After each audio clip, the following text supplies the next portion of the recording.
ನಮಸ್ತೆ ವೀಕ್ಷಕರೇ, ಅಮೋಘ ವಾರ್ತೆಗಳಿಗೆ ಸ್ವಾಗತ. ನಾನು ನಂದಿನಿ. ಈಗ ಮುಖ್ಯಾಂಶಗಳು. ಸಿಎಂ ಸ್ಥಾನಕ್ಕೆ ಸಿದ್ದರಾಮಯ್ಯ ರಾಜೀನಾಮೆ. ರಾಜ್ಯಪಾಲರ ಅನುಪಸ್ಥಿತಿಯಲ್ಲಿ ಕಾರ್ಯದರ್ಶಿಗೆ ರಾಜೀನಾಮೆ ಪತ್ರ ಸಲ್ಲಿಕೆ. ಹೈಕಮಾಂಡ್ ಸೂಚನೆಯಂತೆ ಸಿಎಂ ಹುದ್ದೆ ತ್ಯಜಿಸಿದ್ದೇನೆ. ನಾನು ರಾಜಕಾರಣಕ್ಕೆ ಪ್ರವೇಶ ಮಾಡುವಾಗ ಮುಂದೊಂದು ದಿನ ಶಾಸಕನಾಗುತ್ತೇನೆ, ಸಚಿವನಾಗುತ್ತೇನೆ, ಮುಖ್ಯಮಂತ್ರಿಯಾಗುತ್ತೇನೆ ಎಂದು ಕನಸನ್ನು ಕಂಡವನಲ್ಲ. ಸಿದ್ದರಾಮಯ್ಯ ಹೇಳಿಕೆ. ಬ್ರೇಕ್ಫಾಸ್ಟ್ ಮೀಟಿಂಗ್ ನಲ್ಲಿ ಭಾವನಾತ್ಮಕ ಕ್ಷಣ, ಅಪ್ಪಿಕೊಂಡು ಒಗ್ಗಟ್ಟಿನ ಸಂದೇಶ ಸಾರಿದ ಸಿಎಂ ಡಿಸಿಎಂ. ಹಿಮ್ಸ್ ಮಕ್ಕಳ ಆಸ್ಪತ್ರೆಗೆ ಜಿಲ್ಲಾ ಪಂಚಾಯತ್ ಸಿಇಒ ಶುಭಂ ಶುಕ್ಲಾ ದಿಢೀರ್ ಭೇಟಿ. 3 ಗಂಟೆಗಳಿಗೂ ಹೆಚ್ಚು ಕಾಲ ಪರಿಶೀಲನೆ. ಹಾಸನ ಜಿಲ್ಲೆಯಲ್ಲಿ ಬಕ್ರೀದ್ ಹಬ್ಬದ ಅಂಗವಾಗಿ ಮುಸ್ಲಿಂ ಬಾಂಧವರ ಸಾಮೂಹಿಕ ಪ್ರಾರ್ಥನೆ. ವಾರ್ತೆಗಳ ವಿವರ. ಸಿದ್ದರಾಮಯ್ಯ ತಮ್ಮ ಮುಖ್ಯಮಂತ್ರಿ ಸ್ಥಾನಕ್ಕೆ ಅಧಿಕೃತವಾಗಿ ರಾಜೀನಾಮೆ ನೀಡಿದ್ದಾರೆ. ಹೈಕಮಾಂಡ್ ಸೂಚನೆ ಹಾಗೂ ಕಾಂಗ್ರೆಸ್ ಆಂತರಿಕ ಒಪ್ಪಂದದ ಹಿನ್ನೆಲೆಯಲ್ಲಿ ಸುದೀರ್ಘ ಚರ್ಚೆಗಳ ಬಳಿಕ ಇಂದು ಅವರು ತಮ್ಮ ಹುದ್ದೆಯನ್ನ ತ್ಯಜಿಸಿದ್ದು, ರಾಜ್ಯ ರಾಜಕೀಯದಲ್ಲಿ ಹೊಸ ಅಧ್ಯಾಯವೊಂದು ಆರಂಭವಾಗಿದೆ. ವಿಶೇಷವೆಂದರೆ ರಾಜ್ಯಪಾಲರಾದ ಥಾವರ್ ಚಂದ್ ಗೆಹ್ಲೋಟ್ ಅವರು ಪ್ರಸ್ತುತ ಬೆಂಗಳೂರಿನಲ್ಲಿ ಇಲ್ಲದ ಕಾರಣ ಮುಖ್ಯಮಂತ್ರಿ ಸಿದ್ದರಾಮಯ್ಯ ಅವರು ರಾಜಭವನಕ್ಕೆ ಖುದ್ದಾಗಿ ತೆರಳಿ ರಾಜ್ಯಪಾಲರ ಕಾರ್ಯದರ್ಶಿ ಪ್ರಭುಶಂಕರ್ ಅವರಿಗೆ ತಮ್ಮ ರಾಜೀನಾಮೆ ಪತ್ರವನ್ನು ಹಸ್ತಾಂತರಿಸಿದ್ದಾರೆ. ಮುಖ್ಯಮಂತ್ರಿಗಳು ರಾಜೀನಾಮೆ ನೀಡಲು ರಾಜಭವನಕ್ಕೆ ತೆರಳಿದ ಸಂದರ್ಭದಲ್ಲಿ ಇಡೀ ಸಚಿವ ಸಂಪುಟದ ಸಹೋದ್ಯೋಗಿಗಳು ಹಾಗೂ ಪ್ರಮುಖವಾಗಿ ಉಪಮುಖ್ಯಮಂತ್ರಿ ಡಿಕೆ ಶಿವಕುಮಾರ್ ಅವರು ಜೊತೆಯಲ್ಲೇ ಇದ್ದು ಸಾಥ್ ನೀಡಿದರು. ಬೆಳಗ್ಗೆ ನಡೆದ ಉಪಹಾರ ಕೂಟದಲ್ಲಿ ಸಿದ್ದರಾಮಯ್ಯ ಅವರು ತಮ್ಮ ನಿರ್ಧಾರವನ್ನು ಪ್ರಕಟಿಸಿದಾಗ ಭಾವುಕ ಸನ್ನಿವೇಶ ಸೃಷ್ಟಿಯಾಗಿತ್ತು. ಬಳಿಕ ಜಂಟಿಯಾಗಿಯೇ ರಾಜಭವನಕ್ಕೆ ಆಗಮಿಸಿದ ನಾಯಕರು ಒಗ್ಗಟ್ಟು ಪ್ರದರ್ಶಿಸಿದರು. ಅಂದಿನಿಂದಲೂ ನಾನು ಒಂದೇ ಮಾತು ಹೇಳುತ್ತಿದ್ದೆ, ಹೈಕಮಾಂಡ್ ಏನು ಹೇಳುತ್ತೋ ಅದಕ್ಕೆ ಬದ್ಧ ಎಂದು. ಅದರಂತೆ ಇಂದು ನಾನು ಸಿಎಂ ಸ್ಥಾನಕ್ಕೆ ರಾಜೀನಾಮೆ ನೀಡಿದ್ದೇನೆ ಎಂದು ಸಿದ್ದರಾಮಯ್ಯ ಹೇಳಿದರು. ರಾಜೀನಾಮೆ ಬಳಿಕ ಗೃಹ ಕಚೇರಿ ಕೃಷ್ಣಾದಲ್ಲಿ ನಡೆದ ಸುದ್ದಿಗೋಷ್ಠಿಯಲ್ಲಿ ಮಾತನಾಡಿದ ಅವರು, ಹೈಕಮಾಂಡ್ ಸೂಚನೆಯಂತೆ ಇಂದು ನಾನು ಸಿಎಂ ಹುದ್ದೆಯನ್ನು ತ್ಯಜಿಸಿದ್ದೇನೆ. ಮೊದಲಿನಿಂದಲೂ ಒಂದು ಮಾತನ್ನು ಹೇಳುತ್ತಾ ಬಂದಿದ್ದೆ, ಕಾಂಗ್ರೆಸ್ ಹೈಕಮಾಂಡ್ ನನಗೆ ಯಾವಾಗ ಸೂಚನೆ ನೀಡುತ್ತಾರೋ ಆ ತಕ್ಷಣವೇ ನಾನು ರಾಜೀನಾಮೆ ಕೊಡುತ್ತೇನೆ ಎಂದು ಹೇಳಿದ್ದೆ. ಮೊನ್ನೆ ನನಗೆ ರಾಜೀನಾಮೆ ನೀಡಿ ಎಂಬ ಸಂದೇಶ ಬಂದಿತ್ತು. ಇಂದು ರಾಜೀನಾಮೆ ನೀಡುವುದಾಗಿ ತಿಳಿಸಿದ್ದೆ. ರಾಜೀನಾಮೆ ಸಲ್ಲಿಸಿದ್ದೇನೆ ಎಂದು ಹೇಳಿದರು. ನಾನು ಮುಖ್ಯಮಂತ್ರಿ ಸ್ಥಾನಕ್ಕೆ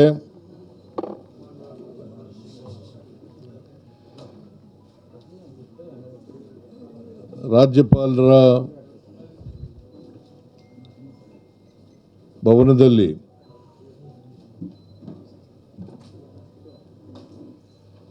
ರಾಜೀನಾಮೆಯನ್ನು ಸಲ್ಲಿಸಿದ್ದೇನೆ.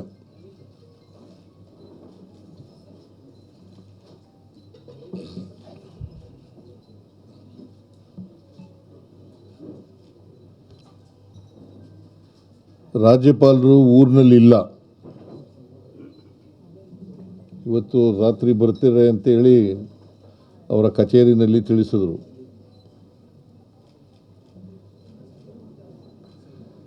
ಆದ್ದರಿಂದ ರಾಜೀನಾಮೆ ಪತ್ರವನ್ನು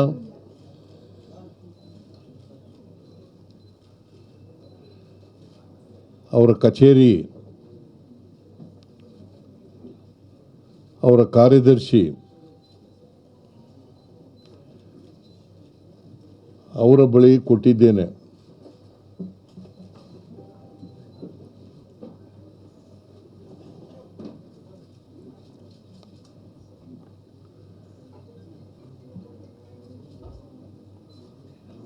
ನಾನು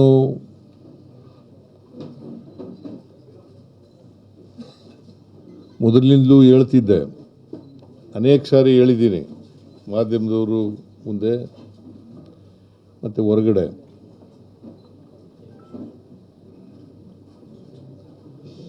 ಹೈಕಮಾಂಡ್ನವರು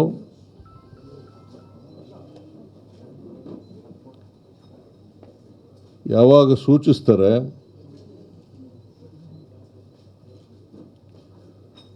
ಆವಾಗ ರಾಜೀನಾಮೆಯನ್ನು ಕೊಡುತ್ತೇನೆ ಅಂತ ಹೇಳಿದ್ದೆ.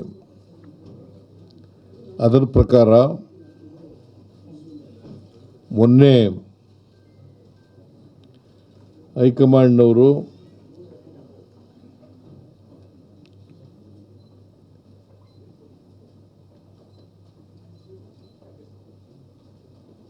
ರಾಜೀನಾಮೆ ಕೊಡಿ ಅಂತ ಹೇಳಿದ ಮೇಲೆ ನಾನು ನಾಳಿದ್ದು ರಾಜೀನಾಮೆ ಕೊಡ್ತೀನಿ ಅಂತ ಹೇಳಿದೆ ಅಂದರೆ ಇವಂದು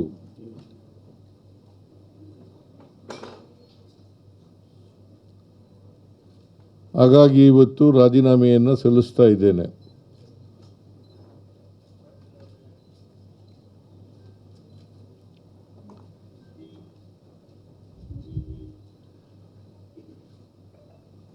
ರಾಜ್ಯಪಾಲರು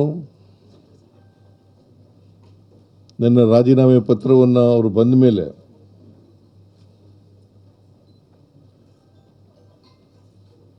ಅಂಗೀಕಾರ ಮಾಡ್ತಾರೆ ಅಂತೇಳಿ ಸಂಪೂರ್ಣ ವಿಶ್ವಾಸ ಇದೆ.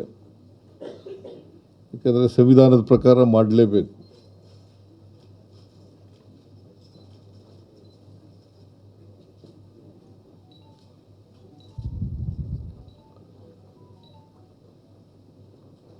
ಅವರು ಪ್ರೊಸೀಜರ್ ಏನು ಮಾಡ್ತಾರೆ ಅದು ಅವ್ರಿಗೆ ಬಿಟ್ಟಿದ್ದು. ಆದರೆ ಒಂದು ಸಾರಿ ಮುಖ್ಯಮಂತ್ರಿಗಳು ರಾಜೀನಾಮೆ ಕೊಟ್ಟ ಮೇಲೆ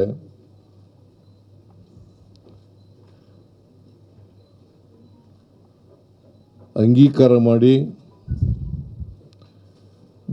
ಮುಂದಿನ ಮುಖ್ಯಮಂತ್ರಿಗೆ ಅವಕಾಶ ಮಾಡಿಕೊಡ್ಬೇಕಾಗಿರ್ತಕ್ಕಂಥದ್ದು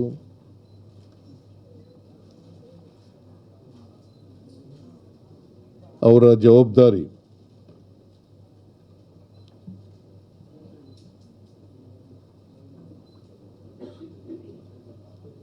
ನಮ್ಮ ಪಕ್ಷ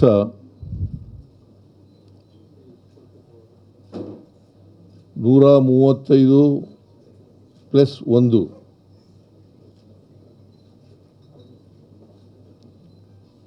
ಸ್ಥಾನಗಳನ್ನು ನಾವು ಪಡೆದಿದ್ದೇವೆ.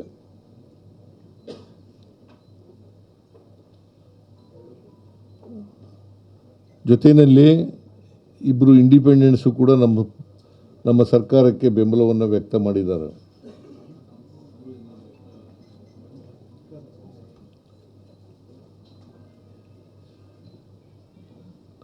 ಆದ್ದರಿಂದ ನಾವು ಸಂಪೂರ್ಣ ಬಹುಮತದಲ್ಲಿದ್ದೇವೆ.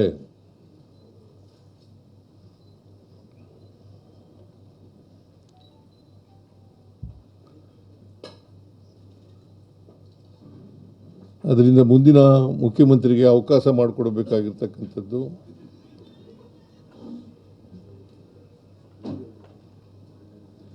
ಸಂವಿಧಾನಬದ್ಧವಾಗಿದೆ ಅಂತಕ್ಕಂಥ ಮಾತುಗಳನ್ನು ಈ ಸಂದರ್ಭದಲ್ಲಿ ಹೇಳಲಿಕ್ಕೆ ಬಯಸ್ತಾ ಇದ್ದೇನೆ. ರೈತಾಪಿ ಕುಟುಂಬದಿಂದ ಬಂದ ನಾನು ರಾಜಕಾರಣಕ್ಕೆ ಪ್ರವೇಶ ಮಾಡುವಾಗ ಮುಂದೊಂದು ದಿನ ಶಾಸಕನಾಗುತ್ತೇನೆ, ಸಚಿವನಾಗುತ್ತೇನೆ, ಮುಖ್ಯಮಂತ್ರಿಯಾಗುತ್ತೇನೆ ಎಂದು ಕನಸನ್ನು ಕಂಡವನಲ್ಲ. ಇಂತಹ ಕನಸನ್ನು ನನಸು ಮಾಡಿದ್ದು ಬಾಬಾ ಸಾಹೇಬ್ ಅಂಬೇಡ್ಕರ್ ಅವರು ಬರೆದಿರುವ ಸಂವಿಧಾನ. ಈ ಕಾರಣಕ್ಕೆ ಬಾಬಾ ಸಾಹೇಬ್ ಅಂಬೇಡ್ಕರ್ ಅವರಿಗೆ ತಲೆಬಾಗಿ ನಮಿಸುತ್ತೇನೆ ಎಂದು ತಿಳಿಸಿದರು. ನಾನು ಹಳ್ಳಿಗಾಡಿನಿಂದ ಬಂದಂಥವನು.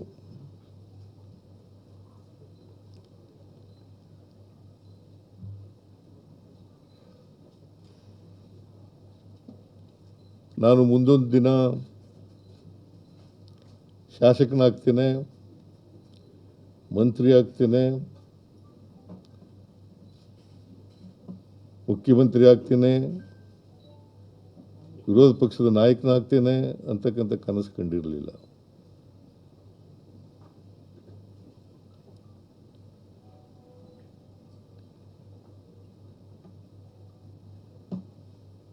ನಾನು ರಾಜಕಾರಣಕ್ಕೆ ಬಂದದ್ದು ಆಕಸ್ಮಿಕ.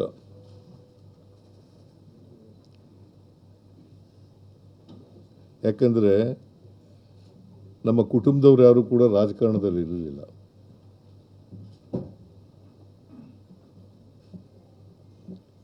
ನಮ್ಮ ತಂದೆ ತಾಯಿಗಳಾಗಲಿ ಅಥವಾ ಇನ್ಯಾರೇ ನಮ್ಮ ಕುಟುಂಬಕ್ಕೆ ಸಂಬಂಧಪಟ್ಟಂಥವ್ರು ಯಾರೂ ಕೂಡ ರಾಜಕಾರಣದಲ್ಲಿ ಇರಲಿಲ್ಲ.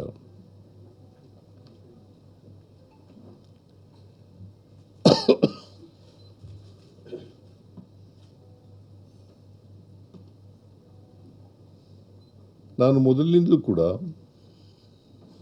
ರಾಜಕಾರಣಕ್ಕೆ ಬಂದಂದಿನಿಂದ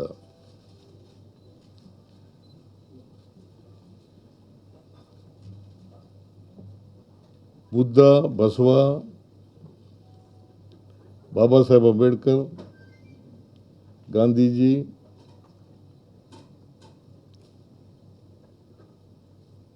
ಇವರ ತತ್ವಾದರ್ಶಗಳಲ್ಲಿ ನಂಬಿಕೆ ಇಟ್ಕೊಂಡಿದ್ದಂಥವನು.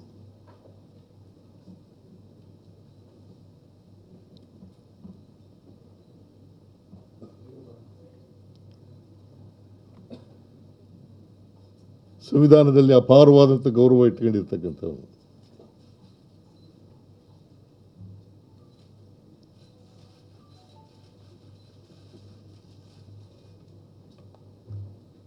ಎಲ್ಲ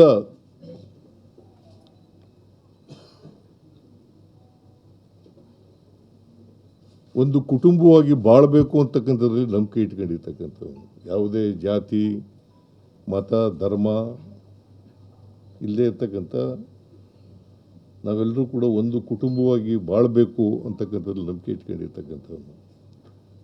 ಮತ್ತು ಈಗ ಆರ್ಥಿಕವಾಗಿ, ಸಾಮಾಜಿಕವಾಗಿ ಈ ದೇಶದ ಸಂಪತ್ತು, ಅಧಿಕಾರ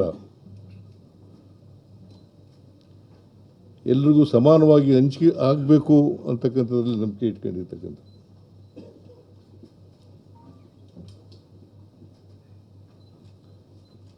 ಅದಕ್ಕಾಗಿಯೇ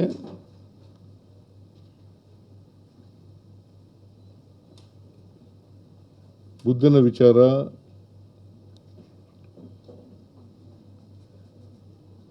ಬಸವಣ್ಣವರ ವಿಚಾರ, ಗಾಂಧೀಜಿಯವರ ವಿಚಾರ, ಬಾಬಾ ಸಾಹೇಬ್ ಅಂಬೇಡ್ಕರ್ ಅವರ ವಿಚಾರ,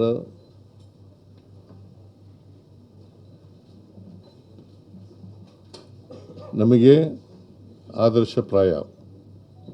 ಸಿಎಂ ಸಿದ್ದರಾಮಯ್ಯ ಅವರ ನಿವಾಸದಲ್ಲಿ ನಡೆದ ಉಪಹಾರ ಸಭೆಯಲ್ಲಿ ಸಿಎಂ ಹಾಗೂ ಡಿಸಿಎಂ ಡಿಕೆ ಶಿವಕುಮಾರ್ ಅವರು ಅಪ್ಪಿಕೊಂಡು ಪರಸ್ಪರ ಶುಭಾಶಯ ವಿನಿಮಯ ಮಾಡಿಕೊಳ್ಳುವ ಮೂಲಕ ಒಗ್ಗಟ್ಟಿನ ಸಂದೇಶ ರವಾನಿಸಿದ್ದಾರೆ.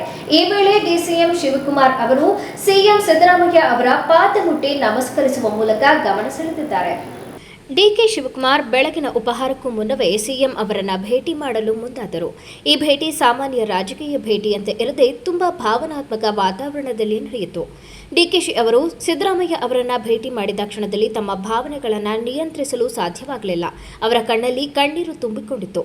ಅಲ್ಲದೆ ರಾಜಕೀಯದಲ್ಲಿ ಹಲವೊಮ್ಮೆ ಭಿನ್ನಾಭಿಪ್ರಾಯಗಳು ಉಂಟಾಗುತ್ತಿದ್ದರೂ ಈ ಕ್ಷಣದಲ್ಲಿ ಇಬ್ಬರ ನಡುವಿನ ಮಾನವೀಯ ಬಾಂಧವ್ಯ ಸ್ಪಷ್ಟವಾಗಿ ಕಂಡಿತು. ಸಿದ್ದರಾಮಯ್ಯ ಅವರನ್ನ ನೋಡುತ್ತಿದ್ದಂತೆಯೇ ಡಿಕೆಶಿ ಅವರು ಅವರನ್ನು ಅಪ್ಪಿಕೊಂಡು ಇನ್ನು ಮುಂದೆ ತಮ್ಮ ರಾಜಕೀಯ ಜೀವನದಲ್ಲಿ ಪಕ್ಷದ ಕೆಲಸದಲ್ಲಿ ತಮಗೆ ಸಹಕಾರ ನೀಡಬೇಕೆಂದು, ಮಾರ್ಗದರ್ಶನ ನೀಡಬೇಕೆಂದು ಸಿಎಂ ಅವರ ಬಳಿ ವಿನಂತಿಸಿದರು. ಇದರಿಂದ ಸಿದ್ದರಾಮಯ್ಯ ಅವರ ನಾಯಕತ್ವದ ಮೇಲೆ ಡಿಕೆಶಿ ಅವರಿಗೆ ಇರುವ ಗೌರವ ಮತ್ತು ಭರವಸೆ ಕಂಡುಬಂತು. ಈ ಭೇಟಿಯ ವೇಳೆಯಲ್ಲಿ ಇನ್ನೊಂದು ಮಹತ್ವದ ಘಟನೆ ನಡೆಯಿತು. ಡಿಕೆಶಿ ಅವರು ಸಿಎಂ ಸಿದ್ದರಾಮಯ್ಯ ಅವರ ಕಾಲಿಗೆ ನಮಸ್ಕರಿಸಿದರು. ಕೆಲವೇ ಕ್ಷಣಗಳಲ್ಲಿ ಅವರು ನೇರವಾಗಿ ಅವರ ಕಾಲಿಗೆ ಬಿದ್ದು ಆಶೀರ್ವಾದ ಪಡೆದರು.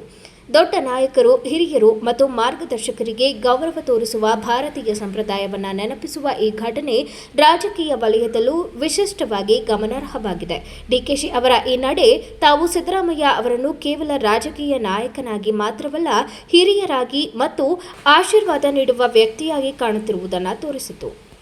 ಜಿಲ್ಲೆಯ ಆರೋಗ್ಯ ಸೇವೆಗಳ ಗುಣಮಟ್ಟವನ್ನು ಖುದ್ದಾಗಿ ಪರಿಶೀಲಿಸುವ ಉದ್ದೇಶದಿಂದ ಜಿಲ್ಲಾ ಪಂಚಾಯತ್ ಮುಖ್ಯ ಕಾರ್ಯನಿರ್ವಹಣಾಧಿಕಾರಿ ಶುಭಂ ಶುಕ್ಲಾ ಹಿಮ್ಸ್ ಮಕ್ಕಳ ಆಸ್ಪತ್ರೆಗೆ ದಿಢೀರ್ ಭೇಟಿ ನೀಡಿ ಸುಮಾರು 3 ಗಂಟೆಗಳಿಗೂ ಹೆಚ್ಚು ಕಾಲ ವಿವಿಧ ವಿಭಾಗಗಳನ್ನು ಪರಿಶೀಲಿಸಿದರು. ಬಕ್ರೀದ್ ಹಬ್ಬದ ಪ್ರಯುಕ್ತ ಸರ್ಕಾರಿ ರಜೆ ಇದ್ದರೂ ಸಹ ಆಸ್ಪತ್ರೆಗೆ ಆಗಮಿಸಿ ವೈದ್ಯಕೀಯ ಸೇವೆಗಳ ಬಗ್ಗೆ ಆಳವಾದ ಮಾಹಿತಿ ಪಡೆದುಕೊಂಡ ಅವರು ಆಸ್ಪತ್ರೆಯ ಕಾರ್ಯವೈಖರಿಯ ಬಗ್ಗೆ ಮೆಚ್ಚುಗೆ ವ್ಯಕ್ತಪಡಿಸಿದರು. ಆಸ್ಪತ್ರೆಯ ಲ್ಯಾಬ್, ಐಸಿಯು, ಒಪಿಡಿ, ಐಪಿಡಿ, ನವಜಾತ ಶಿಶು ಘಟಕ, ಸಮಾಲೋಚನಾ ವಿಭಾಗ ಸೇರಿದಂತೆ ವಿವಿಧ ವಿಭಾಗಗಳಿಗೆ ಖುದ್ದಾಗಿ ತೆರಳಿ ಅಲ್ಲಿನ ಸೌಲಭ್ಯಗಳು, ಚಿಕಿತ್ಸಾ ಕ್ರಮಗಳು, ಸ್ವಚ್ಛತೆ ಹಾಗೂ ಸಿಬ್ಬಂದಿಯ ಕಾರ್ಯನಿರ್ವಹಣೆಯನ್ನು ಅವಲೋಕಿಸಿದರು.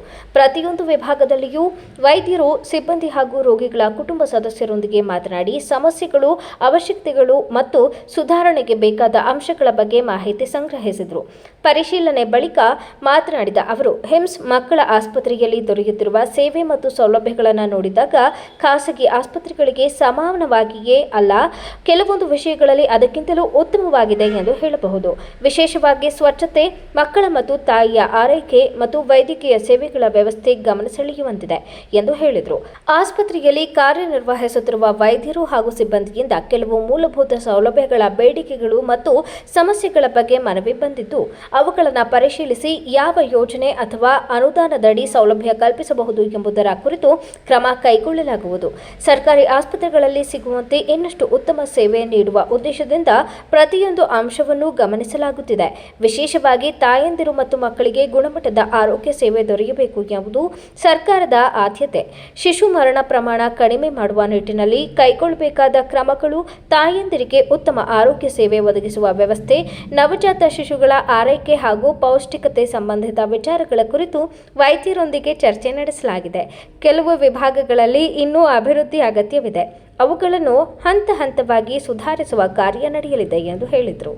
ಇವತ್ತು 28ನೇ ತಾರೀಕಿಗೆ ನಾನು ಒಂದು ಸರ್ಪ್ರೈಸ್ ವಿಸಿಟಿಗೆ ಇದು MCH ಹಾಸ್ಪಿಟಲ್ಗೆ ಬಂದೆ. ಬೆಳಿಗ್ಗೆ 9:30 ತನಕ ಸ್ಟಾರ್ಟ್ ಆಯಿತು. ಇದು ಸುಮಾರು 1.5 ಅವರ್ಸ್ಗಿಂತ ಹೆಚ್ಚಿಗೆ ಆಗಿದೆ. ನಮ್ಮ MCHದು ಬೇರೆ ವಾರ್ಡ್ಸು, ಲ್ಯಾಬ್ರೇಟರೀಸ್ ಆಗಲಿ, ಕನ್ಸಲ್ಟೇಷನ್ ಚೇಂಬರ್ಸ್, OPD, IPD ಎಲ್ಲ ನೋಡಿದೆ.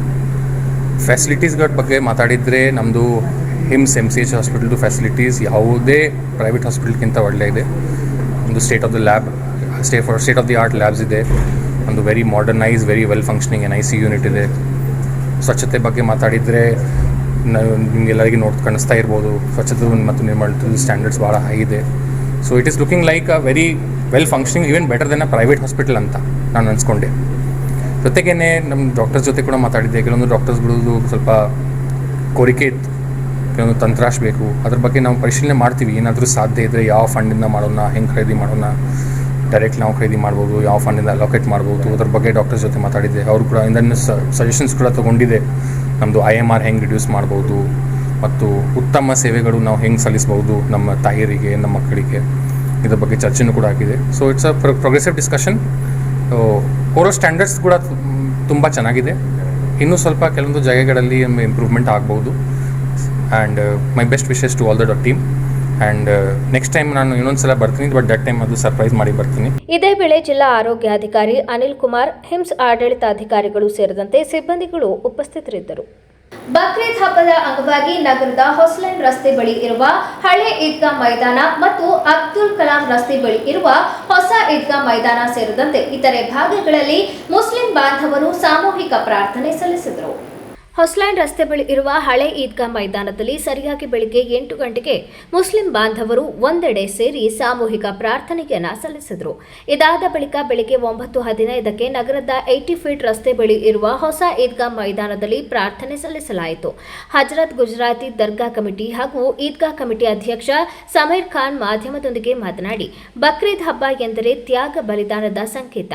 ಪ್ರವಾದಿ ಇಬ್ರಾಹಿಂರು ತನ್ನ ಸ್ವಂತ ಮಗ ಪ್ರವಾದಿ ಇಸ್ಮಾಯಿಲ್ ಅವರನ್ನ ಬಲಿ ಕೊಡುವ ಸಂದರ್ಭ ಒದಗಿ ಬರುತ್ತದೆ. ಇಬ್ರಾಹಿಂರನ್ನು ಪರೀಕ್ಷೆಗೆ ಒಳಪಡಿಸುವಂತಹ ಒಂದು ಸನ್ನಿವೇಶ. ಆ ಒಂದು ಪರೀಕ್ಷೆಯಲ್ಲಿ ಪ್ರವಾದಿ ಇಬ್ರಾಹಿಮರು ಉತ್ತೀರ್ಣರಾಗುತ್ತಾರೆ.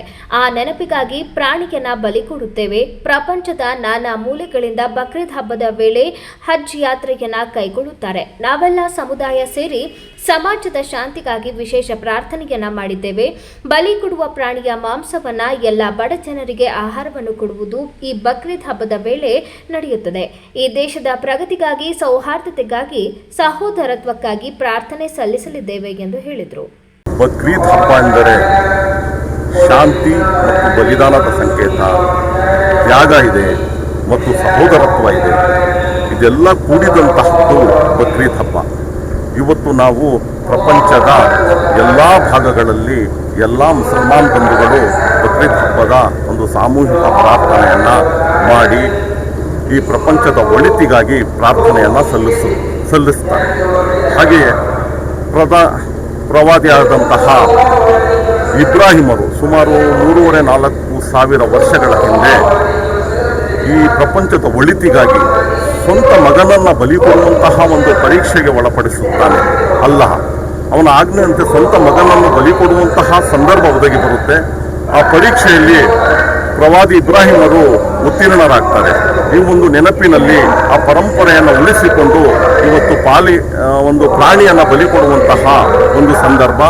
ಎಲ್ಲ ಪ್ರಪಂಚದ ಎಲ್ಲ ಮೂಲೆಯಲ್ಲೂ ಪ್ರಾಣಿಯನ್ನು ಬಲಿ ಕೊಟ್ಟು ಅದರ ಮಾಂಸವನ್ನು ಬಡ ಬಗ್ಗರಿಗೆ ಹಂಚುವಂತಹ ಪ್ರಕ್ರಿಯೆ ನಡೆಯುತ್ತೆ. ಇದೇ ಒಂದು ಸಂದರ್ಭದಲ್ಲಿ ಪ್ರಪಂಚದ ಎಲ್ಲ ಮೂಲೆಗಳಿಂದಲೂ ಹಜ್ ಯಾತ್ರೆಗೆ ಬರ್ತಾರೆ. ಮಕ್ಕಾ ಮತ್ತು ಮದೀನಾದಲ್ಲಿ ಹಜ್ ಯಾತ್ರೆಯನ್ನು ಕೈಗೊಳ್ತಾರೆ. ಎಲ್ಲ ಭಕ್ತಾದಿಗಳಿಗೆ, ಎಲ್ಲ ಪ್ರವಾಸಿಗರಿಗೆ ನಾನು ಈ ಬಕ್ರೀದ್ ಹಬ್ಬದ ಒಂದು ವಂದನೆಗಳನ್ನು ಮತ್ತು ಬಕ್ರೀದ್ ಹಬ್ಬದ ಶುಭಾಶಯಗಳನ್ನು ಸಲ್ಲಿಸ್ತೀನಿ. ಈ ಒಂದು ಪ್ರಾರ್ಥನೆಯ ಸಂದರ್ಭದಲ್ಲಿ ಇನ್ನು ಏನು ಸಾಮೂಹಿಕ ಪ್ರಾರ್ಥನೆ ಆಗಿದೆ, ಮಸೀದಿಗಳಲ್ಲಾಗಿದೆ, ಮತ್ತು ಬೇರೆ ಬೇರೆ ಈದ್ಗಾಗಳಲ್ಲಿ ಇವತ್ತು ಪ್ರಾರ್ಥನೆ ಆಗಿದೆ. ಈ ಪ್ರಾರ್ಥನೆಯಲ್ಲಿ ಧರ್ಮಗುರುಗಳು ಹಾಗೂ ನಾವೆಲ್ಲರೂ ಸೇರಿ ಈ ಜಗತ್ತಿನಲ್ಲಿ ಶಾಂತಿ ನೆಲೆಸಲಿ, ಎಲ್ಲರೂ ಸಹೋದರತ್ವ, ದೇಶ ಪ್ರೇಮ ಎಲ್ಲ ಬರಲಿ, ಅವರ ಮನಸ್ಸಿನಲ್ಲಿ ಒಳ್ಳೆಯ ಮನಸ್ಥಿತಿ ಬರಲಿ, ಎಲ್ಲರಿಗೂ ಆರೋಗ್ಯ ಕೊಡಲಿ ಅಂತ ದೇವರಲ್ಲಿ ಪ್ರಾರ್ಥನೆಯನ್ನು ಮಾಡಿಕೊಂಡಿದ್ದೆ. ಹೊಳೆನರಸೀಪುರ ಪಟ್ಟಣದ ಅರಕಲಗೂಡು ರಸ್ತೆಯಲ್ಲಿರುವ ಈದ್ಗಾ ಮೈದಾನದಲ್ಲಿ ಮುಸ್ಲಿಂ ಬಾಂಧವರು ಬಕ್ರೀದ್ ಹಬ್ಬದ ಸಾಮೂಹಿಕ ಪ್ರಾರ್ಥನೆ ಮಾಡಿದರು. ಉಪನ್ಯಾಸಕ ಫಯಾಜ್ ಪಾಷಾ ಮಾತನಾಡಿ, ಬಕ್ರೀದ್ ಹಬ್ಬವು ತ್ಯಾಗ ಮತ್ತು ಬಲಿದಾನದ ಸಂಕೇತವಾಗಿದ್ದು, ಪ್ರವಾದಿ ಇಬ್ರಾಹಿಂ ಅವರ ಸ್ಮರಣಾರ್ಥ ಈ ಹಬ್ಬವನ್ನು ಆಚರಿಸಲಾಗುತ್ತದೆ. ಬಲಿ ಕೊಟ್ಟ ಮಾಂಸವನ್ನು 3 ಭಾಗಗಳಾಗಿ ವಿಂಗಡಿಸುವುದು ಇಸ್ಲಾಂ ಧರ್ಮದ ವಿಶೇಷ ನಿಯಮವಾಗಿದೆ. ಇದರಲ್ಲಿ 1 ಭಾಗವನ್ನು ಮನೆಗೆ, 2ನೇ ಭಾಗವನ್ನು ನೆಂಟರಿಷ್ಟರಿಗೆ ಮತ್ತು 3ನೇ ಭಾಗವನ್ನು ಬಡವರಿಗೆ ಹಂಚುವ ಮೂಲಕ ಸಮಾನತೆಯನ್ನು ಸಾರಲಾಗುತ್ತದೆ. ಬಡವರು ಮತ್ತು ದೀನದಲಿತರನ್ನ ಈ ಸಂಭ್ರಮದಲ್ಲಿ ಪಾಲ್ಗೊಳ್ಳುವಂತೆ ಮಾಡುವುದೇ ಈ ಹಬ್ಬದ ಮುಖ್ಯ ಉದ್ದೇಶವಾಗಿದೆ ಎಂದು ಹೇಳಿದರು. ಈ ಹಬ್ಬದ ವಿಶೇಷ ಏನು ಅಂತಂದರೆ, ಏನು ನೀವು ಬಲಿ ಕೊಡ್ತೀರಾ ಆ ಬಲಿಯಲ್ಲಿ 3 ಭಾಗಗಳನ್ನಾಗಿ ಮಾಡಿ, 1 ಭಾಗವನ್ನು ಮನೆಯವರಿಗೆ ಸಮಾನವಾಗಿ, ಇನ್ನೊಂದು ಭಾಗವನ್ನು ನೆಂಟರಿಷ್ಟರಿಗೆ ಕೊಡಿ, ಮತ್ತೊಂದು ಭಾಗವನ್ನು ಬಡವರಿಗೆ ಹಂಚಿ ಅಂತಕ್ಕಂತಹ ಒಂದು ಸಂದೇಶ ಇಲ್ಲಿ ಅಡಗಿದೆ. ಯಾವುದೇ ಹಬ್ಬ ಮಾಡಿದರೂ ಕೂಡ ಎಲ್ಲ ವರ್ಗದ ಜನರನ್ನು, ಬಡವರನ್ನು, ತಳವರ್ಗದವರನ್ನು, ಪ್ರತಿಯೊಬ್ಬರನ್ನು ಕೂಡ ನಾವು ಪರಿಗಣನೆಗೆ ತಗೋಬೇಕು. ಅವರೆಲ್ಲರೂ ಕೂಡ ಸಂತೋಷದಿಂದ ಈ ಹಬ್ಬವನ್ನು ಆಚರಿಸಬೇಕು. ಎಲ್ಲರಿಗೂ ಕೂಡ ಸರಿಸಮಾನವಾದಂತಹ ಹಬ್ಬವನ್ನು ಮಾಡೋದಕ್ಕೆ ಅವಕಾಶವನ್ನು ಕೊಡಬೇಕು ಅಂತಕ್ಕಂಥದ್ದು ಇಸ್ಲಾಂನ ಬಹಳ ದೊಡ್ಡ ಒಂದು ಆದ್ಯವಾದಂತಹ ನಿಯಮ. ಸೊ ಯಾರ್ಯಾರು ಬಡವರಿದ್ದಾರೆ, ಯಾರ್ಯಾರಿಗೆ ನಿಮ್ಮ ಪಕ್ಕದಲ್ಲಿ, ನೆರೆಹೊರೆಯಲ್ಲಿ, ನಿಮ್ಮ ಬೀದಿಯಲ್ಲಿ ಯಾರ್ಯಾರು ಬಡವರಿದ್ದಾರೆ ಅವರ ಬಗ್ಗೆ ನೀವು ವಿಶೇಷವಾದಂತಹ ಗಮನವನ್ನು ಕೊಡಬೇಕು, ಅವರಿಗೆ ಆದ್ಯತೆಯನ್ನು ಕೊಡಬೇಕು. ಅವರು ಕೂಡ ನಿಮಗೆ ಸರಿಸಮಾನ ರೀತಿಯಲ್ಲಿ ಹಬ್ಬವನ್ನು ಆಚರಿಸಬೇಕು ಅಂತಕ್ಕಂತಹ ಒಂದು ನಿಯಮ ಈ ಹಬ್ಬದಲ್ಲಿದೆ. ಇದು ಇಸ್ಲಾಂ ಧರ್ಮದ ವಿಶೇಷವಾದಂತಹ ಒಂದು ಕರ್ತವ್ಯ. ಪ್ರತಿಯೊಬ್ಬರಿಗೂ ಕೂಡ ಬಡವರಿರಲಿ, ಯಾರೇ ಇರಲಿ, ಎಲ್ಲರಿಗೂ ಕೂಡ ಸರಿಸಮಾನವಾಗಿ ನೋಡಬೇಕು ಅಂತಕ್ಕಂಥದ್ದು ಇಸ್ಲಾಂ ಧರ್ಮ ಹೇಳ್ಕೊಡ್ತದೆ. ಅದರಂತೆ ನಾವೆಲ್ಲರೂ ಕೂಡ ಇವತ್ತು ಈ ಹಬ್ಬವನ್ನು ಆಚರಣೆ ಮಾಡಿ, ಬಲಿದಾನವನ್ನು ಮಾಡಿ, ಪ್ರತಿಯೊಬ್ಬರಿಗೂ ಕೂಡ ಹಂಚುವಂಥ ಕೆಲಸವನ್ನು ಮಾಡ್ತೀವಿ. ಹಾಗಾಗಿ ಈ ಸಂದರ್ಭದಲ್ಲಿ ಸಮಸ್ತ ನಾಡಿನ ಜನರೆಲ್ಲರೂ ಕೂಡ ಈ ಹಬ್ಬದ ಶುಭಾಶಯಗಳನ್ನು ಕೋರ್ತಾ ರಾಜ್ಯದಲ್ಲಿ ಶಾಂತಿ ನೆಮ್ಮದಿ ಇರಲಿ ಅಂತೇಳಿ ಈ ಸಂದರ್ಭದಲ್ಲಿ ಬೇಲೂರು ಪಟ್ಟಣದ ಗೆಂಡೆಹಳ್ಳಿ ರಸ್ತೆಯಲ್ಲಿರುವ ಈದ್ಗಾ ಮೈದಾನದಲ್ಲಿ ಮುಸ್ಲಿಂ ಬಾಂಧವರು ಬಕ್ರೀದ್ ಹಬ್ಬವನ್ನು ಭಕ್ತಿ ಭಾವ ಹಾಗೂ ಸಂಭ್ರಮದಿಂದ ಆಚರಿಸಿದರು. ಪುರಸಭೆ ಅಧ್ಯಕ್ಷ ಅಕ್ರಮ್ ಶರೀಫ್ ಮಾತನಾಡಿ, ಬಕ್ರೀದ್ ಹಬ್ಬವು ತ್ಯಾಗ, ಸಹಾನುಭೂತಿ ಮತ್ತು ಸಹೋದರತ್ವದ ಮಹತ್ವವನ್ನು ಸಾರುವ ಪವಿತ್ರ ಹಬ್ಬವಾಗಿದೆ ಎಂದು ಹೇಳಿದರು. ಪ್ರವಾದಿ ಇಬ್ರಾಹಿಂ ಅವರ ತ್ಯಾಗದ ಸಂದೇಶವು ಪ್ರತಿಯೊಬ್ಬರ ಜೀವನದಲ್ಲೂ ಮಾನವೀಯ ಮೌಲ್ಯಗಳನ್ನು ಬೆಳೆಸುವ ಪ್ರೇರಣೆಯಾಗಿದೆ. ಬಡವರು, ನಿರ್ಗತಿಕರು ಹಾಗೂ ಅಗತ್ಯವಿರುವವರಿಗೆ ಸಹಾಯ ಮಾಡುವ ಮನೋಭಾವವನ್ನು ಬೆಳೆಸುವುದು ಈ ಹಬ್ಬದ ಮುಖ್ಯ ಉದ್ದೇಶವಾಗಿದೆ.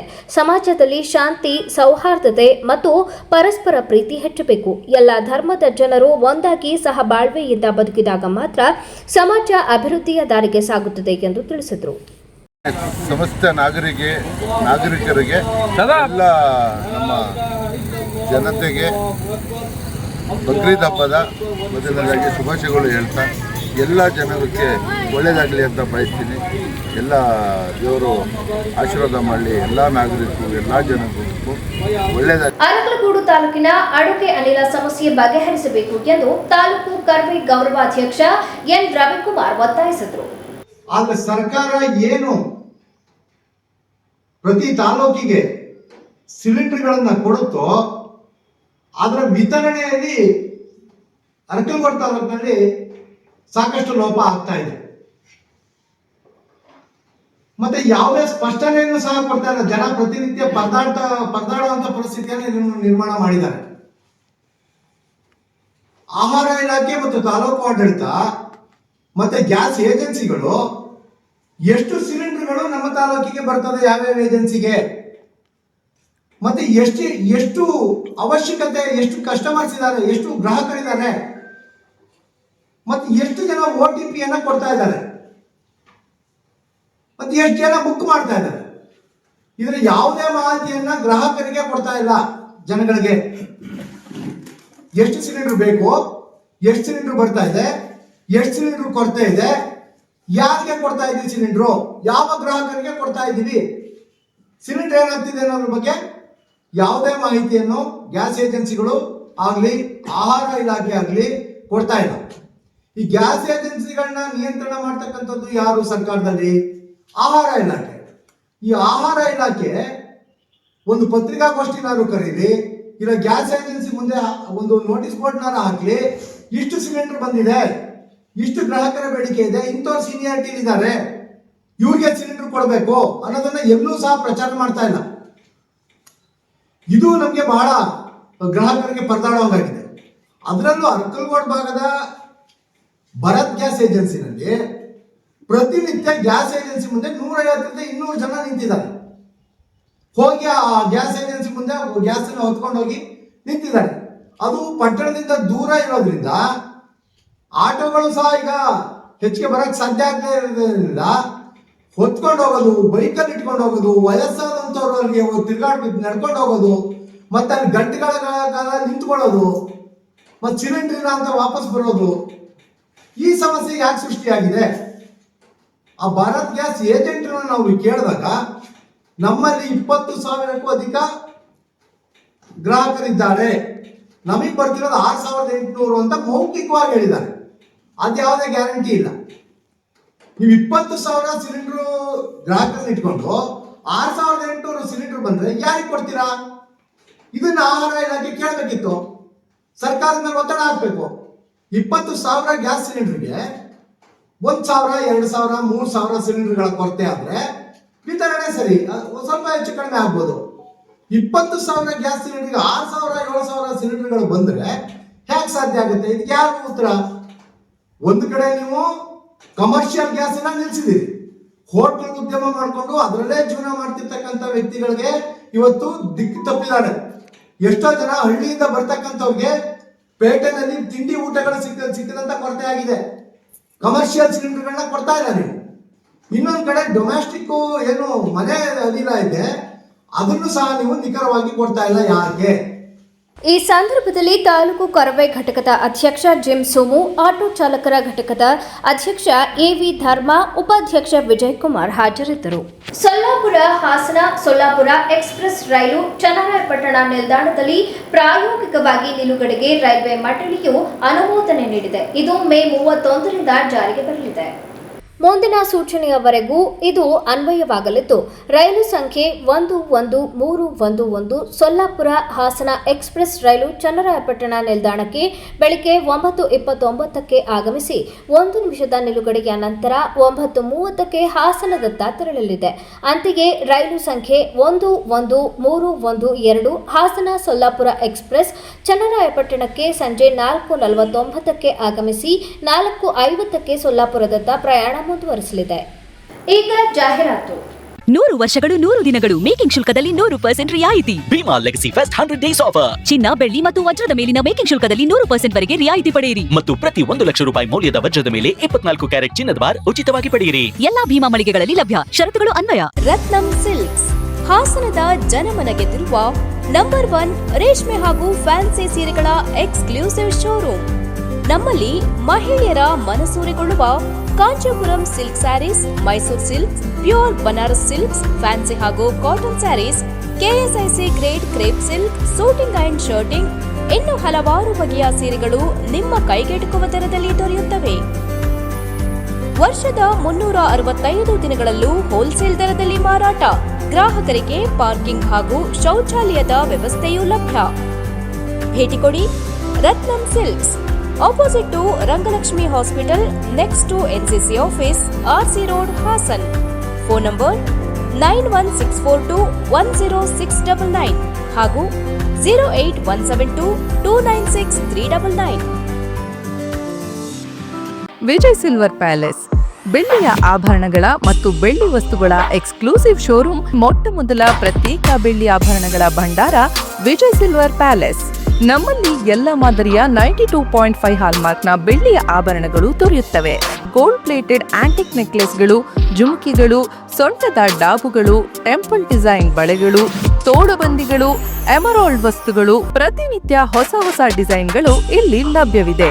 ದೇವರ ವಿಗ್ರಹಗಳು, ಬೆಳ್ಳಿಯ ದೀಪಗಳು, ಬೆಳ್ಳಿ ತಟ್ಟೆ, ಬೆಳ್ಳಿ ಚೊಂಬು, ಪೂಜಾ ಸಾಮಗ್ರಿಗಳು, ಬೆಳ್ಳಿಯ ದೇವರ ಮಂಟಪಗಳು ದೊರೆಯುತ್ತವೆ. Vijay silver palace, Subhash square, Devigere circle, Hassan. Contact 9060133333. The future belongs to those who prepared for it today. Jaya Techno School. Admissions now open. Welcome to a campus where smart classrooms, robotics labs, and AI-assisted learning make every day an adventure.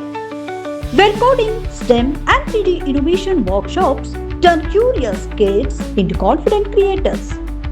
Our digital library, language labs, and experienced faculty ensure every child reaches their fullest potential. While our sports complex, arts wing, music rooms, and student wellness center make sure they thrive, not just survive. Your child safety, always our priority. With 24/7 CCTV, GPS tracked transport, and a fully secured campus. Jaya Techno School. Smart learning, safe campus, bright futures. Admissions are open. Seats are filling fast. Call today. Visit our campus. Secure your child's tomorrow. For more details, contact Jaya Techno School. KSRTC Layout, 60 feet road behind Central School, Alsikere Road, BT Koppal, Hassan. Mobile 9964984575, 94494000455. Website www.jayatechnoschool.in. ವೈದ್ಯಕೀಯ ಸೇವೆಯನ್ನು ಬಡ ಜನರಿಗೆ ಹಾಗೂ ಎಲ್ಲ ವರ್ಗದ ಜನರಿಗೆ ಅನುಕೂಲ ದರಗಳಲ್ಲಿ ಉತ್ತಮ ಗುಣಮಟ್ಟದ ವೈದ್ಯಕೀಯ ಸೇವೆಯನ್ನು ಒದಗಿಸುವ ಬದ್ಧತೆಯೊಂದಿಗೆ SSM ಮಲ್ಟಿ ಸ್ಪೆಷಾಲಿಟಿ ಆಸ್ಪತ್ರೆ ಕಳೆದ 2 ದಶಕಗಳಿಂದ ಕಾರ್ಯನಿರ್ವಹಿಸುತ್ತಾ ಬಂದಿದೆ. ಸಂಸ್ಥೆಯ ಮುಖ್ಯ ನಿರ್ದೇಶಕ ಡಾಕ್ಟರ್ ದಿನೇಶ್ ರವರ ದೂರದೃಷ್ಟಿ ಮತ್ತು ಸಮಾಜಮುಖಿ ಧ್ಯೇಯಗಳು ಹಾಸನ ಜನತೆಗೆ ಹಲವಾರು ಸ್ಪೆಷಾಲಿಟಿ ಮತ್ತು ಪ್ರಮುಖ ಸೂಪರ್ ಸ್ಪೆಷಾಲಿಟಿ ಸೌಲಭ್ಯಗಳನ್ನು ಸಾದರಪಡಿಸುವಲ್ಲಿ ಯಶಸ್ವಿಯಾಗಿದೆ. ಈ ಸಂಸ್ಥೆಯು ಇಂದು ಡಾಕ್ಟರ್ ಸೌಮ್ಯ ದಿನೇಶ್ ಅವರ ಸಾರಥ್ಯದಲ್ಲಿ ಇನ್ನೂ ಹೆಚ್ಚಿನ ಆರೋಗ್ಯ ಸೇವೆಗಳನ್ನು ಹಾಗೂ ಉತ್ತಮ ಶ್ರೇಣಿಯ ವ್ಯವಸ್ಥೆಯನ್ನು ಒದಗಿಸುವ ನಿಟ್ಟಿನಲ್ಲಿ ಆಸ್ಪತ್ರೆಯನ್ನು ಹಾಸನ ಜಿಲ್ಲೆಯಲ್ಲಿಯೇ ಅತ್ಯುತ್ತಮ ಆಸ್ಪತ್ರೆಯನ್ನಾಗಿ ನವೀಕರಿಸಲಾಗಿದೆ. ಇಲ್ಲಿ ದೊರೆಯುವ ಸೌಲಭ್ಯಗಳು 24x7 ತುರ್ತು ಚಿಕಿತ್ಸಾ ಸೌಲಭ್ಯಗಳು, ಅತ್ಯಾಧುನಿಕ 32 slice CT scan, ultrasound, X-ray, doppler ಮತ್ತು ಮೆಮೊಗ್ರಫಿ ಸೌಲಭ್ಯಗಳು, ಸುಸಜ್ಜಿತ ಮೆಡಿಕಲ್ ಮತ್ತು ಸರ್ಜಿಕಲ್ ICU, ದಿನದ 24 ಗಂಟೆ ಡಯಾಲಿಸಿಸ್ ಚಿಕಿತ್ಸೆ ಮತ್ತು ಮೂತ್ರಪಿಂಡ ತಜ್ಞರು, ನವಜಾತ ಶಿಶು ಮತ್ತು ಗರ್ಭಿಣಿಯರಿಗೆ ಪ್ರತ್ಯೇಕ ಆರೈಕೆ ವಿಭಾಗ, ಉತ್ತಮ ವೈದ್ಯಕೀಯ ಸೌಲಭ್ಯಗಳನ್ನು ಒದಗಿಸಲು ಹೊರರೋಗಿ ಸೇವಾ ವಿಭಾಗ, ಉತ್ತಮ ಗಾಳಿ, ಬೆಳಕು ಮತ್ತು ಮೂಲಭೂತ ಸೌಕರ್ಯಗಳನ್ನೊಳಗೊಂಡ general ward, special ward, deluxe ward ಮತ್ತು ಸೂಟ್ ರೂಮ್ಗಳು, ನುರಿತ ಶುಶ್ರೂಷಕರು ಮತ್ತು ವೈದ್ಯಕೀಯ ಸಿಬ್ಬಂದಿಗಳು, ಎಲ್ಲ ಸರ್ಕಾರಿ ಮತ್ತು ಕಾರ್ಪೊರೇಟ್ ವಿಮಾ ಸೌಲಭ್ಯಗಳು, BPL ಮತ್ತು ಯಶಸ್ವಿನಿ ಯೋಜನೆಯಡಿಯಲ್ಲಿ ಶಸ್ತ್ರ ಚಿಕಿತ್ಸೆಗಳನ್ನು ಮಾಡಲಾಗುತ್ತದೆ. ಪ್ರತಿದಿನ ಫಿಸಿಯೋಥೆರಪಿ ಮತ್ತು ದೇಹದ ತೂಕ ಕಡಿಮೆ ಮಾಡಿಕೊಳ್ಳಲು ಡಯಟಿಷಿಯನ್ ಸಹ ಲಭ್ಯರಿದ್ದಾರೆ. ಡಾಕ್ಟರ್ ವಿನಾಯಕ್ ಎನ್, ಮುಖ್ಯ ಆಡಳಿತ ಅಧಿಕಾರಿಗಳು ಮತ್ತು ನಿರ್ದೇಶಕರು. ನಿಮ್ಮ ಎಲ್ಲಾ ರೀತಿಯ ಆರೋಗ್ಯ ಸಮಸ್ಯೆಗಳಿಗೆ ಹಿಂದೆ ಭೇಟಿ ಕೊಡಿ SSM ಮಲ್ಟಿ ಸ್ಪೆಷಾಲಿಟಿ ಆಸ್ಪತ್ರೆ. ಗೋಮತಿ ಕಲ್ಯಾಣ ಮಂಟಪ 14 ವಸಂತಗಳನ್ನು ಪೂರೈಸಿ 15ನೇ ವರ್ಷಕ್ಕೆ ಪಾದಾರ್ಪಣೆ ಮಾಡುತ್ತಿರುವ ನಮ್ಮ ಗೋಮತಿ ಕಲ್ಯಾಣ ಮಂಟಪವನ್ನ ಹೊಚ್ಚ ಹೊಸ ರೂಪದಲ್ಲಿ ನಿಮ್ಮ ಮುಂದೆ ಪ್ರಸ್ತುತಪಡಿಸುತ್ತಿದ್ದೇವೆ.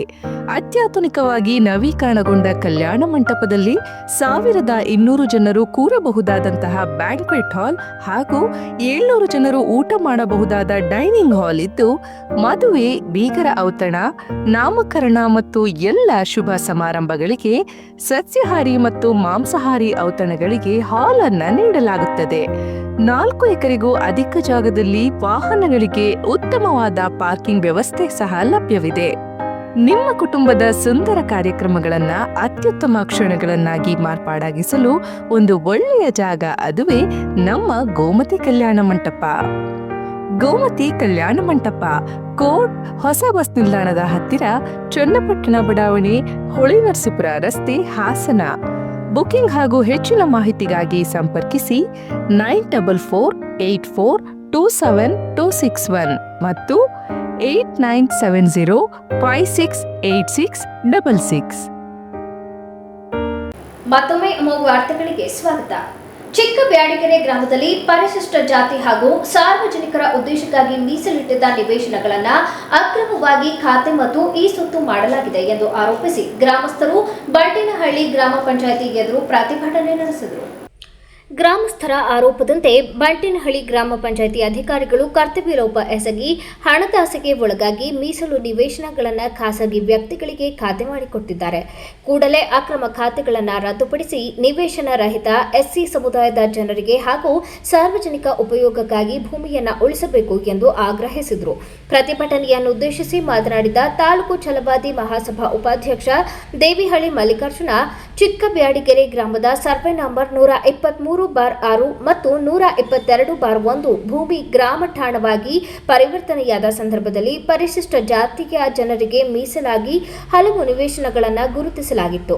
ಆದರೆ ಇದೀಗ ಕೆಲ ಭೂಗಳ್ಳರು ಪಂಚಾಯಿತಿ ಸಿಬ್ಬಂದಿಗಳೊಂದಿಗೆ ಸೇರಿ ನಕಲಿ ದಾಖಲೆ ಸೃಷ್ಟಿಸಿ ಸುಮಾರು 7 ನಿವೇಶನಗಳನ್ನು ಪ್ರಭಾವಿ ವ್ಯಕ್ತಿಗೆ ಅಕ್ರಮವಾಗಿ ಖಾತೆ ಹಾಗೂ ಈ ಸೊತ್ತು ಮಾಡಿದ್ದಾರೆ. ಈ ಬಗ್ಗೆ ಗ್ರಾಮಸ್ಥರು ತಕರಾರು ನೀಡಿದರೂ ಅಧಿಕಾರಿಗಳು ಯಾವುದೇ ಕ್ರಮ ಕೈಗೊಂಡಿಲ್ಲ. ತಾಲೂಕು ಪಂಚಾಯಿತಿ ಇಒ ತಕ್ಷಣ ಮಧ್ಯಪ್ರವೇಶಿಸಿ ಖಾತೆಗಳನ್ನು ರದ್ದುಪಡಿಸಬೇಕು, ಇಲ್ಲವಾದರೆ ನ್ಯಾಯಾಲಯದ ಮೆಟ್ಟಿಲೇರಲಾಗುವುದು ಹಾಗೂ ಉಗ್ರ ಹೋರಾಟ ನಡೆಸಲಾಗುವುದು ಎಂದು ಹೇಳಿದರು. ಬೇಲೂರು ತಾಲೂಕು ಬಂಟೇನಹಳ್ಳಿ ಗ್ರಾಮ ಪಂಚಾಯಿತಿಯ ವ್ಯಾಪ್ತಿಯಲ್ಲಿ ಬರ್ತಕ್ಕಂಥ ಚಿಕ್ಕಬೇಗೆರೆ ಗ್ರಾಮದಲ್ಲಿ ಸುಮಾರು ಒಂದು 1965-70ರ ದಶಕದಲ್ಲಿ ಸರ್ಕಾರಿ ಗ್ರಾಮ ಠಾಣ ಏನು ಗ್ರಾಮ ಠಾಣ ಇದೆ, ಆ ಗ್ರಾಮ ಠಾಣವನ್ನು PDO ಮತ್ತು ಸಿಬ್ಬಂದಿ ವರ್ಗ ನುಂಗಿ ನೀರು ಕುಡಿದ್ಬಿಟ್ಟಿದ್ದಾರೆ. ಹೆಂಗೆ ನೀರು ಕುಡಿದಾರಪ್ಪ ಅಂದರೆ ಸುಮಾರು 2 ಎಕರೆ ಕಾಲೋನಿಗಿಂತ ಕಳೆದಿದ್ದಾರೆ, 4 ಎಕರೆ ಕಾಲೋನಿಗಿಂತ ಅವತ್ತಿನ ಗ್ರಾಮ ಠಾಣ ಕಳೆದಿದ್ದಾರೆ. ಅದು ಕಳೆದಿದ್ದಕ್ಕಂಥದ್ರಲ್ಲಿ 2 ಎಕರೆನ ಆಲ್ರೆಡಿ ಈಗ ಕಾಲೋನಿಯಲ್ಲಿ ಏನು ಮಾಡ್ಲಿಕ್ಕೆ ಕಳೆದಿದ್ದಾರೆ, ನಿವೇಶನ ಕಳೆದಿದ್ದಾರೆ. ಏನು ಅವತ್ತಿನ ಕಾಲಘಟ್ಟದಲ್ಲಿ ನಿವೇಶನ ಮನೆ ಕಟ್ಕೊಳ್ಳೋಕ್ಕೆ ಮತ್ತೆ ಇದನ್ನು ಕಳೆದಿದ್ದಾರೆ. ಆದರೆ 2 ಎಕರೆಗೆ ಈಗ ಆಲ್ರೆಡಿ 2 ಎಕರೆ ಮನೆಗಿನೇ ಕಟ್ಕೊಂಡಿದ್ದಾರೆ. ಇನ್ನು ಉಳಿಕಾದಂಥ ಜಾಗವನ್ನು ಮತ್ತೆ ಮುಂದಿನ ಪೀಳಿಗೆಗೆ ಬಿಟ್ಕೊಂಡಿದ್ದಾರೆ. ಇವತ್ತು ಒಂದು ಮನೆಯಲ್ಲಿ 3-4 ಜನ ಅಣ್ಣ ತಮ್ಮರು ಆಯ್ತಾರೆ, ಮುಂದಕ್ಕೆ ಬಿಟ್ಕೊಂಡಿದ್ದಾರೆ. ಅದನ್ನು ನುಂಗಿ ನೀರು ಕುಡಿದ್ಬಿಟ್ಟಿದ್ದಾರೆ. ಈಗೇನಾಗಿದ್ದಾರೆ, ಒಂದೇ ಮನೆಗೆ 5-6 ಜನಕ್ಕೆ ಖಾತೆ ಆಗಿದೆ. ಆಮೇಲೆ ಅದು ಸಂಬಂಧಪಟ್ಟಂಗೆ ಕ್ರಯ ಆಗಿದೆ ಅಂತ ಹೇಳ್ತಾರೆ. ಕ್ರಯನ ಗ್ರಾಮ ಠಾಣ ಜಾಗನ ಕ್ರಯ ಮಾಡ್ಬೋದಾ, ಸರ್ಕಾರಿ ಜಾಗವನ್ನು ಸರ್ಕಾರಿ ಅಧಿಕಾರಿನೇ ಕ್ರಯ ಮಾಡಿಕೊಟ್ಟಾರ, ಇಲ್ಲ ಬೇರೆ ಮಾಡಿಕೊಟ್ಟಾರ, ತನಿಖೆ ಆಗಬೇಕು. ಈ ಸಂಬಂಧಪಟ್ಟಂಗೆ ಇಒ ಇದ್ದಾರೆ, ಸಂಬಂಧಪಟ್ಟಂಗೆ ಜಿಲ್ಲಾ ಪಂಚಾಯತ್ CO ಇದ್ದಾರೆ, ಹಾಗೆ ಇದು ಸಂಬಂಧಪಟ್ಟ ಗ್ರಾಮಸ್ಥರುಗಳು ಕೂಡ ಇದ್ದಾರೆ. ಇವರೆಲ್ಲರಿಗೂ ಕೂಡ ಅನ್ಯಾಯ ಆಗಿದೆ. ಆ ಸ್ಥಳ ತನಿಖೆ ಮಾಡಲಿ, ಸ್ಥಳ ತನಿಖೆ ಮಾಡಿ ಯಾರು ನಿಜವಾದ ಫಲಾನುಭವಿ ಇದ್ದಾರೆ ಅದು ಕೂಡ ಅದರಲ್ಲಿ SC ST ಅಂತ ಕಳೆದಾರೆ ಕಾಲೋನಿಗಂತ. ಈ ಬಾಣಿ ನೋಡ್ಬೋದು, SCಗೋಸ್ಕರ ಮೀಸ್ತಾ ಇರ್ತಕ್ಕಂಥ ಜಾಗ ಅದು. ಏನು ಕಾಲೋನಿ ಇದೆ, ಕಾಲೋನಿಗೆ ಇವತ್ತು ಇದೆ, ಆ ಜಾಗವನ್ನು SCಗೆ ಕಳೆದಿದ್ದಾರೆ. ಆ ಜಾಗದಲ್ಲಿ ಬೇರೆ ಯಾರೋ ಏನು ಸಿಬ್ಬಂದಿ ವರ್ಗ PDO ಮತ್ತು ಸಂಬಂಧಪಟ್ಟಂಥ ಅಧಿಕಾರಿಗಳು ಇದನ್ನು ನಕಲಿ ದಾಖಲೆ ಸೃಷ್ಟಿ ಮಾಡಿ ಈಗ ಖಾತೆ ಕೊಟ್ಟಿದ್ದಾರೆ. ಆದರೆ ಸಂಬಂಧಪಟ್ಟಂಗೆ ಮುಂದಕ್ಕೆ ಹೋದ್ರೆ ಕೋರ್ಟ್ ಕೂಡ ಹೋದರೆ ಕಾಲೋನಿ ಜಾಗಕ್ಕೆ ಯಾರು ಕೋರ್ಟ್ಗೆ ಹೋಗ್ಬೋದಾ, ಇದು ನಮ್ಮ ಹಾಗೆ ಅಲ್ಲಿರ್ತಕ್ಕಂಥ ಫಲಾನುಭವಿಗೆ ನಿವೇಶನ ಕೊಡಬೇಕು. ಯಾರಿಗೆ ಆಗಿದೆ ಅದು ಈ ಕೂಡಲೇ ರದ್ದಾಗಬೇಕು. ಈ ಸಂಬಂಧಪಟ್ಟಂಥ ಇಲಾಖೆಯವರು ಬಂದು ಆ ರೆಕಾರ್ಡ್ನ ರದ್ದು ಮಾಡಿ ಸಂಬಂಧಪಟ್ಟ ತನಿಖೆ ಆಗಬೇಕು. ಇದನ್ನ CBI ತನಿಖೆ ಮಾಡಬೇಕಂತ ನಾವು ಈ ಮುಖಾಂತರ ಸರ್ಕಾರ ಒತ್ತಾಯ ಮಾಡ್ತೀವಿ. ಈ ಸಂದರ್ಭದಲ್ಲಿ ಗ್ರಾಮಸ್ಥರಾದ ಪ್ರವೀಣ, ಚಂದ್ರು, ರುದ್ರೇಶ್, ಕಾಂತರಾಜು, ಸಂದೀಪ, ನಾಗರತ್ನ, ಯಶೋಧ, ಚಂದ್ರಮ್ಮ, ದ್ಯಾವಮ್ಮ ಹಾಜರಿದ್ದರು. ಇಂದಿನ ವೇಗದ ಜೀವನ ಶೈಲಿಯಲ್ಲಿ ಮನೆಯ ಸಾಂಪ್ರದಾಯಿಕ ಅಡುಗೆ ರುಚಿಗಳು ನಿಧಾನವಾಗಿ ಮಾಯವಾಗುತ್ತಿರುವ ಸಂದರ್ಭದಲ್ಲಿ ಮಹಿಳಾ ಉದ್ಯಮಿಗಳ ಒಂದು ತಂಡ ಆರೋಗ್ಯಕರ ಹಾಗೂ ಪಾರಂಪರಿಕ ಆಹಾರ ಪದಾರ್ಥಗಳನ್ನು ಜನರಿಗೆ ತಲುಪಿಸುವ ಹೊಸ ಪ್ರಯತ್ನಕ್ಕೆ ಕೈ ಹಾಕಿದೆ. ನಗರದ ಪರ್ಲ್ ಹೋಟೆಲ್ನ ಹೇಮಾವತಿ ಸಭಾಂಗಣದಲ್ಲಿ ಗುರುವಾರ ನಡೆದ ಕಾರ್ಯಕ್ರಮದಲ್ಲಿ ಅಕ್ಷಮಾಲಾ ಫುಡ್ ಅಂಡ್ ಬವರೇಜಸ್ ಹಾಗೂ ಧಮಾಕ ಮಸಾಲಾ ಸಂಸ್ಥೆಗಳ ವಿವಿಧ ಪ್ರೀಮಿಕ್ಸ್ ಆಹಾರ ಉತ್ಪನ್ನಗಳನ್ನು ಮತ್ತು ವೆಬ್ಸೈಟ್ ಅಧಿಕೃತವಾಗಿ ಬಿಡುಗಡೆಗೊಳಿಸಿದರು. ಕಾರ್ಯಕ್ರಮದ ವಿಶೇಷ ಆಕರ್ಷಣೆಯಾಗಿ ಖ್ಯಾತ ಲೇಖಕ, ನಿರ್ದೇಶಕ ಹಾಗೂ ನಟ TN ಸೀತಾರಾಮ್ ಭಾಗವಹಿಸಿದ್ದು ಮಹಿಳಾ ಉದ್ಯಮಿಗಳ ಪ್ರಯತ್ನವನ್ನು ಮನಸಾರೆ ಮೆಚ್ಚಿದರು. ಅವರೊಂದಿಗೆ ನಿರ್ಮಾಪಕಿ ಗೀತಾ ಸೀತಾರಾಮ್, ಹಿರಿಯ ನಟಿ ಸುಧಾ ಬೆಳವಾಡಿ ಹಾಗೂ ಎಂಜಿ ಸತ್ಯರಾವ್ ಇತರರು ಉಪಸ್ಥಿತರಿದ್ದು ಉತ್ಪನ್ನಗಳನ್ನು ಅನಾವರಣಗೊಳಿಸಿದರು. ಉತ್ಪನ್ನ ಬಿಡುಗಡೆ ಬಳಿಕ ಮಾತನಾಡಿದ ಟಿಎನ್ ಸೀತಾರಾಮ್, ಹಾಸನ ಜಿಲ್ಲೆ ಎಂದರೆ ನನಗೆ ವಿಶೇಷವಾದ ಒಡನಾಟ. ಈ ಭಾಗದ ಜನರ ಸರಳತೆ ಮತ್ತು ಆತ್ಮೀಯತೆ ಸದಾ ಮನಸ್ಸಿಗೆ ಹತ್ತಿರವಾಗುತ್ತದೆ. ನನ್ನ ಧಾರಾವಾಹಿಗಳಲ್ಲಿ ಮಹಿಳೆಯರನ್ನ ಕೇವಲ ಪಾತ್ರಗಳಾಗಿ ಅಲ್ಲ, ಸಮಾಜವನ್ನು ಬದಲಾಯಿಸುವ ಶಕ್ತಿಯಾಗಿ ಚಿತ್ರಿಸಲು ನಾನು ಪ್ರಯತ್ನಿಸಿದ್ದೇನೆ. ಇಂದು ಇದೇ ರೀತಿಯಾಗಿ ಮಹಿಳೆಯರು ಉದ್ಯಮ ಕ್ಷೇತ್ರದಲ್ಲೂ ಮುನ್ನಡೆಯುತ್ತಿರುವುದು ಸಂತೋಷ ತಂದಿದೆ ಎಂದು ಹೇಳಿದರು. ಹಿರಿಯ ನಟಿ ಸುಧಾ ಬೆಳವಾಡಿ ಇಂದಿನ ಆಹಾರ ಪದ್ಧತಿಯ ಬಗ್ಗೆ ಕಳವಳ ವ್ಯಕ್ತಪಡಿಸಿದರು. ಇತ್ತೀಚಿನ ದಿನಗಳಲ್ಲಿ ಮಕ್ಕಳು ಮತ್ತು ಯುವಕರು ಆನ್ಲೈನ್ ಆಹಾರ ಸೇವೆಗಳತ್ತ ಹೆಚ್ಚು ಆಕರ್ಷಿತರಾಗಿದ್ದಾರೆ. ಸ್ವಿಗ್ಗಿ, ಝೊಮ್ಯಾಟೊಗಳ ಮೂಲಕ ಹೊರಗಿನ ತ್ವರಿತ ಆಹಾರ ಸೇವನೆ ಹೆಚ್ಚಾಗಿದೆ. ಆದರೆ ಆರೋಗ್ಯಕರ ಆಹಾರವೇ ಉತ್ತಮ ಜೀವನದ ಮೂಲ. ಈ ಸಂದರ್ಭದಲ್ಲಿ ಸಾಂಪ್ರದಾಯಿಕ ಪದಾರ್ಥಗಳನ್ನು ಸುಲಭವಾಗಿ ತಯಾರಿಸಿಕೊಳ್ಳುವ ರೀತಿಯಲ್ಲಿ ಪ್ರೀಮಿಕ್ಸ್ ರೂಪದಲ್ಲಿ ನೀಡುತ್ತಿರುವುದು ಅತ್ಯುತ್ತಮ ಆಲೋಚನೆ ಎಂದು ಹೇಳಿದರು. ಈ ಸಂದರ್ಭದಲ್ಲಿ ಸಂಸ್ಥೆಯ ಶ್ವೇತಾ ಮಂಜುನಾಥ್, ಮಂಜು ಬನವಾಸೆ, ಪಾಲುದಾರರಾದ ಶರ್ಮಿಳಾ ಪುನೀತ್ ಸೇರಿದಂತೆ ಇತರರು ಪಾಲ್ಗೊಂಡಿದ್ದರು. ಕಾಂಗ್ರೆಸ್ ಪಕ್ಷವು ಸಾಮಾಜಿಕ ನ್ಯಾಯದ ದೃಷ್ಟಿಯಿಂದ ಹಿರಿಯ ದಲಿತ ನಾಯಕ ಹಾಗೂ ಆಹಾರ ಮತ್ತು ನಾಗರಿಕ ಪೂರೈಕೆ ಸಚಿವ ಕೆಎಚ್ ಮುನಿಯಪ್ಪ ಅವರಿಗೆ ಉಪಮುಖ್ಯಮಂತ್ರಿ ಸ್ಥಾನ ನೀಡಬೇಕೆಂದು ಮಾದಿಗ ದಂಡೋರ ಜಿಲ್ಲಾಧ್ಯಕ್ಷ ಟಿಆರ್ ವಿಜಯಕುಮಾರ್ ಆಗ್ರಹಿಸಿದರು. ಈಗಾಗಲೇ ಕರ್ನಾಟಕ ಸರ್ಕಾರದ ಮುಖ್ಯಮಂತ್ರಿಗಳು ಸೇರಿದಂತೆ ಸಚಿವ ಸಂಪುಟ ಪುನರಚನೆ ಆಗ್ತಕ್ಕಂಥ ಎಲ್ಲ ಲಕ್ಷಣಗಳು ಗೋಚರಿಸ್ತಕ್ಕಂಥ ಹಿನ್ನೆಲೆಯಲ್ಲಿ ಪ್ರಸ್ತುತ ಮುಂಬರುವ ಸಚಿವ ಸಂಪುಟದ ಪುನಾರಚನೆ ವೇಳೆ ಕರ್ನಾಟಕ ಸರ್ಕಾರದ ಆಹಾರ ಮತ್ತು ನಾಗರಿಕ ಪೂರೈಕೆ ಸಚಿವರಾದಂಥ ಕೆಎಚ್ ಮುನಿಯಪ್ಪನವರನ್ನು ಉಪಮುಖ್ಯಮಂತ್ರಿಯನ್ನಾಗಿ ಮಾಡಿ ಅಂತ ಸರ್ಕಾರವನ್ನು ಆಗ್ರಹ ಮಾಡಲಿಕ್ಕೆ, ಪಕ್ಷವನ್ನು ಆಗ್ರಹ ಮಾಡಲಿಕ್ಕೆ ಈ ಪತ್ರಿಕಾಗೋಷ್ಠಿಯನ್ನು ನಡೆಸ್ತಾ ಇದ್ದೇವೆ. ಕಾರಣ ಏನು ಅಂತಂದರೆ, ಕಳೆದ 7 ಬಾರಿ ಲೋಕಸಭಾ ಸದಸ್ಯರಾಗಿ ಕೇಂದ್ರವನ್ನು ಪ್ರತಿನಿಧಿಸಿ, ಕೇಂದ್ರದಲ್ಲಿ 2 ಅವಧಿಯಲ್ಲಿ 10 ವರ್ಷಗಳ ಕಾಲ ಕೇಂದ್ರ ಸಚಿವರಾಗಿ ಎಐಸಿಸಿನಲ್ಲಿ ಕೆಲಸ ಮಾಡಿ, ಕರ್ನಾಟಕ ರಾಜ್ಯದಲ್ಲಿ ಕೂಡ ರಾಜ್ಯ ಸಚಿವರಾಗಿ ಆಹಾರ ಮತ್ತು ನಾಗರಿಕ ಪೂರೈಕೆ ಸಚಿವರಾಗಿ ಕೆಲಸ ಮಾಡ್ತಾ ಇದ್ದಾರೆ. ನಮ್ಮ ಸಮಾಜದ ನೋವಿನ ಸಂಗತಿ ಏನು ಅಂತಂದರೆ, ಒಂದು ಪ್ರಬಲವಾದ ಖಾತೆಗಳನ್ನು ಕೂಡ ಕೊಡಲಿಲ್ಲ ಸರ್ಕಾರ. ಸಾಮಾಜಿಕ ನ್ಯಾಯವನ್ನು ದೊರಕಿಸ್ಕೊಡ್ತಕ್ಕಂಥ, ಸಮಾಜಕ್ಕೆ ಕೆಲಸ ಮಾಡ್ತಕ್ಕಂಥ ಖಾತೆಗಳನ್ನು ಕೂಡ ಕೊಡಲಿಲ್ಲ. ಈ ಸಂದರ್ಭದಲ್ಲಿ 7 ಬಾರಿ ಲೋಕಸಭಾ ಸದಸ್ಯರು, ಹಿರಿಯ ಮುತ್ಸದ್ದಿಗಳು, ಕೇಂದ್ರದ ಒಡನೆ ತುಂಬ ಅಪಾರವಾದ ನಂಟು ಇಟ್ಕೊಂಡಿರ್ತಕ್ಕಂಥವ್ರು, ಜೊತೆಗೆ ರಾಜ್ಯದ ಮೂಲೆ ಮೂಲೆಯಲ್ಲೂ ಕೂಡ ಪರಿಶಿಷ್ಟ ಜಾತಿಯಲ್ಲಿ ಅತಿ ಹೆಚ್ಚು ಜನಸಂಖ್ಯೆಯನ್ನು ಮತ್ತು ಒಬ್ಬ ಅಭ್ಯರ್ಥಿ ಸೋಲು ಗೆಲುವನ್ನು ನಿರ್ಧಾರ ಮಾಡ್ತಕ್ಕಂಥ ಜನಸಂಖ್ಯೆಯನ್ನು ಹೊಂದಿರತಕ್ಕಂಥ ಮಾದಿಗ ಸಮಾಜದ ಕೆಎಚ್ ಮುನಿಯಪ್ಪನವ್ರಿಗೆ ಒಂದು ವೇಳೆ ಏನಾದರೂ ನೀವು ನಿಜವಾಗಲೂ ಕೂಡ ದಲಿತರನ್ನೇನಾದರೂ ಮುಖ್ಯಮಂತ್ರಿ ಮಾಡ್ತಕ್ಕಂಥ ಸಂದರ್ಭ ಏನಾದರೂ ಒದಗಿ ಬಂದರೆ ಕೆಎಚ್ ಮುನಿಯಪ್ಪನವರನ್ನೇ ನೀವು ಮುಖ್ಯಮಂತ್ರಿಯನ್ನಾಗಿ ಮಾಡಬೇಕಂತ ನಾವು ಎಐಸಿಸಿನಲ್ಲಿ ಮತ್ತು ಕೆಪಿಸಿಸಿನಲ್ಲಿ ಆಗ್ರಹ ಮಾಡ್ತೀವಿ. ಒಂದು ವೇಳೆ ದಲಿತೇತರರನ್ನು ನೀವು ಮುಖ್ಯಮಂತ್ರಿ ಮಾಡೋದಿದ್ರೆ ಕನಿಷ್ಠ ಪಕ್ಷ ಉಪಮುಖ್ಯಮಂತ್ರಿಯನ್ನಾದರೂ ಕೂಡ ಮತ್ತು ಪ್ರಬಲ ಖಾತೆಯನ್ನಾದರೂ ಕೂಡ ಕೊಡಬೇಕು ಅಂತ ಹೇಳಿ ಘನ ಸರ್ಕಾರದಲ್ಲಿ ನಾವು ಮನವಿಯನ್ನು ಮಾಡ್ತಿದ್ದೇವೆ. ಪತ್ರಿಕಾಗೋಷ್ಠಿಯಲ್ಲಿ ಹಿರಿಯ ದಲಿತ ಮುಖಂಡ ಟಿ ವೀರಭದ್ರಪ್ಪ, ಕರ್ನಾಟಕ ಮಾದರ ಮಹಾಸಭಾ ಜಿಲ್ಲಾ ಸಮಿತಿ ಸದಸ್ಯೆ ವಸಂತಮ್ಮ, ಅಡಗೂರು ರಂಗಪ್ಪ, ವೀರಭದ್ರಪ್ಪ ಇತರರು ಉಪಸ್ಥಿತರಿದ್ದರು. ಕೊನೆಯಲ್ಲಿ ಮತ್ತೊಮ್ಮೆ ಮುಖ್ಯಾಂಶಗಳು. ಸಿಎಂ ಸ್ಥಾನಕ್ಕೆ ಸಿದ್ದರಾಮಯ್ಯ ರಾಜೀನಾಮೆ, ರಾಜ್ಯಪಾಲರ ಅನುಪಸ್ಥಿತಿಯಲ್ಲಿ ಕಾರ್ಯದರ್ಶಿಗೆ ರಾಜೀನಾಮೆ ಪತ್ರ ಸಲ್ಲಿಕೆ. ಹೈಕಮಾಂಡ್ ಸೂಚನೆಯಂತೆ ಸಿಎಂ ಹುದ್ದೆ ತ್ಯಜಿಸಿದ್ದೇನೆ. ನಾನು ರಾಜಕಾರಣಕ್ಕೆ ಪ್ರವೇಶ ಮಾಡುವಾಗ ಮುಂದೊಂದು ದಿನ ಶಾಸಕನಾಗುತ್ತೇನೆ, ಸಚಿವನಾಗುತ್ತೇನೆ, ಮುಖ್ಯಮಂತ್ರಿಯಾಗುತ್ತೇನೆ ಎಂದು ಕನಸನ್ನು ಕಂಡವನಲ್ಲ, ಸಿದ್ದರಾಮಯ್ಯ ಹೇಳಿಕೆ. ಬ್ರೇಕ್ಫಾಸ್ಟ್ ಮೀಟಿಂಗ್ನಲ್ಲಿ ಭಾವನಾತ್ಮಕ ಕ್ಷಣ, ಅಪ್ಪಿಕೊಂಡು ಒಗ್ಗಟ್ಟಿನ ಸಂದೇಶ ಸಾರಿದ ಸಿಎಂ ಡಿಸಿಎಂ. ಹಿಮ್ಸ್ ಮಕ್ಕಳ ಆಸ್ಪತ್ರೆಗೆ ಜಿಲ್ಲಾ ಪಂಚಾಯತ್ ಸಿಇಒ ಶುಭಂ ಶುಕ್ಲಾ ದಿಢೀರ್ ಭೇಟಿ, 3 ಗಂಟೆಗಳಿಗೂ ಹೆಚ್ಚು ಕಾಲ ಪರಿಶೀಲನೆ. ಹಾಸನ ಜಿಲ್ಲೆಯಲ್ಲಿ ಬಕ್ರೀದ್ ಹಬ್ಬದ ಅಂಗವಾಗಿ ಮುಸ್ಲಿಂ ಬಾಂಧವರ ಸಾಮೂಹಿಕ ಪ್ರಾರ್ಥನೆ. ಮುಂದಿನ ವಾರ್ತಾ ಸಂಚಿಕೆಯಲ್ಲಿ ಮತ್ತೊಮ್ಮೆ ಭೇಟಿಯಾಗೋಣ. ನಮಸ್ಕಾರ.